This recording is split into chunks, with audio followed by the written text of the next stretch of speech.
ಈಗ ಹೊಸದಾಗಿ ಸರ್ಕಾರ ರಚನೆ ಆಗ್ತಾ ಇರೋದ್ರಿಂದ ಕೆಲವೊಂದಷ್ಟು ಪ್ರಮುಖ ಹುದ್ದೆಗಳ ಬಗ್ಗೆ ಕನ್ಫ್ಯೂಷನ್ಸ್ ಇದೆ, ಯಾರಿಗೆ ಸಿಗ್ಬೋದು ಅಂತ. ಅದೇ ರೀತಿಯಲ್ಲಿ ವಿಧಾನಸಭೆಯ ಸ್ಪೀಕರ್ ಯಾರು ಆಗ್ತಾರೆ ಅನ್ನೋದು ಪ್ರಶ್ನೆ.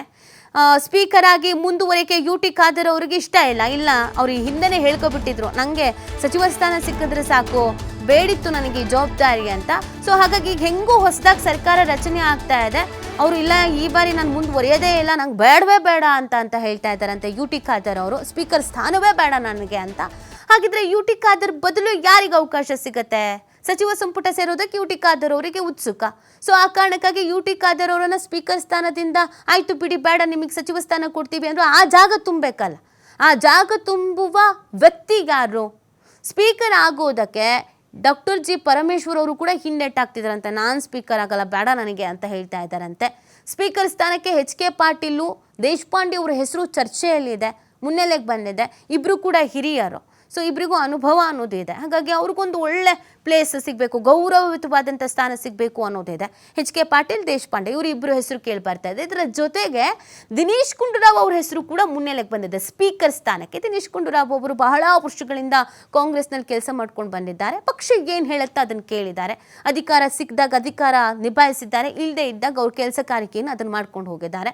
ಸೊ ಹಾಗಾಗಿ ಈ ಸ್ಪೀಕರ್ ಸ್ಥಾನಕ್ಕೆ ದಿನೇಶ್ ಗುಂಡೂರಾವ್ ಅವರು ಫಿಟ್ ಆಗ್ತಾರೆ ಅನ್ನೋದು ಕೂಡ ಇದೆಯಂತೆ. ಹಾಗಾಗಿ ಅವ್ರ ಹೆಸರು ಮುನ್ನೆಲೆಗೆ ಬರ್ತಾ ಇದೆ. ನಿಮಗೆ ಸ್ಪೀಕರ್ ಅಂದಿದ ತಕ್ಷಣ ಎಲ್ಲರನ್ನೂ ಸರಿಸಮಾನವಾಗಿ ನೋಡಬೇಕಾಗತ್ತೆ. ಹಾಗಾಗಿ ಇದು ಕೂಡ ಒಂದು ಕುತೂಹಲನೆ. ಮಾಹಿತಿ ನೀಡ್ತಾರೆ ನಮ್ಮ ಪ್ರತಿನಿಧಿ ಶಿವು.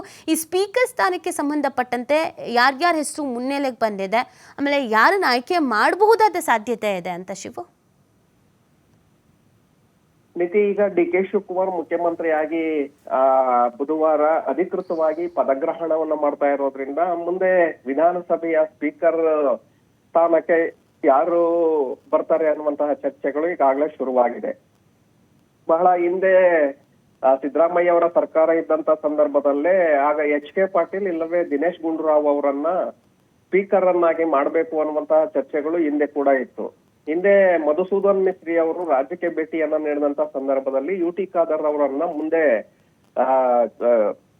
ಸರ್ಕಾರ ಮುಖ್ಯಮಂತ್ರಿ ಬದಲಾವಣೆ ಆದ ನಂತರ UT ಖಾದರ್ ಅವರನ್ನ ಸಂಪುಟಕ್ಕೆ ಸೇರಿಸಬೇಕು, ದಿನೇಶ್ ಗುಂಡೂರಾವ್ ಅವರನ್ನ ಸ್ಪೀಕರ್ ಮಾಡಬೇಕು ಅನ್ನುವಂತಹ ಸಲಹೆಯನ್ನು ಕೂಡ ಕೊಟ್ಟೋಗಿದ್ರು ಅನ್ನುವಂತ ಮಾಹಿತಿಗಳಿದೆ.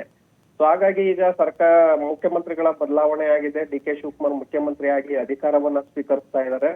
ಸೊ ಇಂಥ ಸಂದರ್ಭದಲ್ಲಿ ಈಗ ಜೂನ್ ಜುಲೈನಲ್ಲಿ ವಿಧಾನಮಂಡಲ ಅಧಿವೇಶನ ಕೂಡ ಪ್ರಾರಂಭವಾಗ್ತಾ ಇದೆ. ವಿಧಾನಸಭೆ ಹಾಗೆ ವಿಧಾನ ಪರಿಷತ್ ಎರಡು ಕಡೆಗಳಲ್ಲೂ ಕೂಡ ಸ್ಪೀಕರ್ ಸಭಾಪತಿಗಳ ಬದಲಾವಣೆ ಆಗತ್ತೆ ಅನ್ನುವಂಥದ್ದನ್ನ ಇಲ್ಲಿ ಗಮನಿಸಬೇಕಾಗತ್ತೆ. ಹಾಗಾಗಿ ಎರಡೂ ಕೂಡ ಕಾಂಗ್ರೆಸ್ಗೆ ಸಿಗತ್ತೆ. ವಿಧಾನ ಪರಿಷತ್ನಲ್ಲೂ ಕೂಡ ಸಭಾಪತಿ ಸ್ಥಾನ ಈಗ ಕಾಂಗ್ರೆಸ್ ಮೆಜಾರಿಟಿಯನ್ನ ಪಡೆಯೋದ್ರಿಂದ ಕಾಂಗ್ರೆಸ್ಗೆ ಅಲ್ಲಿ ಸಭಾಪತಿ ಸ್ಥಾನವೂ ಸಿಗುತ್ತೆ. ಈ ಕಡೆ ವಿಧಾನಸಭೆಯಲ್ಲಿ ಸ್ಪೀಕರ್ ಆಯ್ಕೆಯನ್ನು ಕೂಡ ಮಾಡ್ಬೇಕಾಗತ್ತೆ.